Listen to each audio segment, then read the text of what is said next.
A book was published, a book that sent shockwaves through conversations about faith, history, and truth. Its title was simple, but its message was explosive. Jesus? He never existed. To some, it sounded like a fringe theory.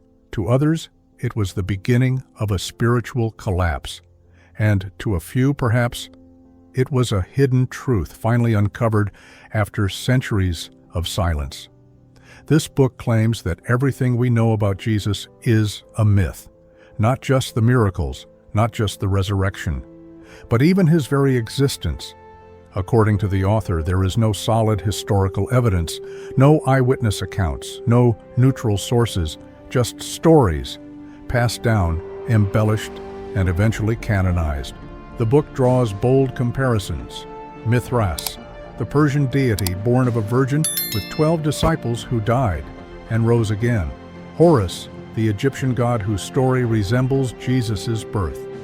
Dionysus, Attis, and others who supposedly follow the same template. So the question arises, is Jesus just a recycled myth, a rewritten legend wrapped in a new religion? But then come the deeper questions. Why now? Why this book? Why the media coverage, the viral headlines, the debates? Is this really about discovering truth or dismantling faith? Critics argue that the book ignores key historical evidence. They point to ancient Roman historians like Tacitus and Jewish writers like Josephus, who mention Jesus.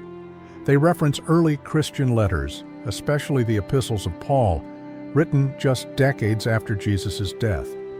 Even Bart Ehrman, an atheist and expert in New Testament studies, says, "Denying the historical existence of Jesus is like denying Napoleon or Socrates. It's not skepticism, it's ignorance."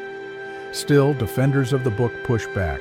They say those historical references, they're biased, corrupted, rewritten under pressure from the church. The Gospels? They were compiled decades later by anonymous authors in a time when oral storytelling ruled. And the church? It had every reason to shape the narrative to suit its growing power.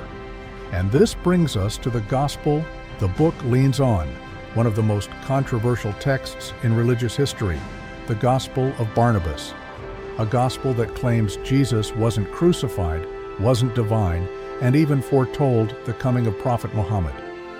But historians point out that this gospel appeared around the 15th or 16th century, far too late to be authentic. Its language, style, and historical errors suggest a forgery. Yet for some, it still holds power, because it challenges the mainstream, because it tells a story the official books left out. So what is the truth? Was Jesus a real historical figure who changed the world forever? Or a symbolic character shaped by politics, mythology, and spiritual longing? This book doesn't give all the answers, but it raises questions that shake the foundations of belief. And one thing is certain. 2,000 years later, the debate about Jesus is far from over.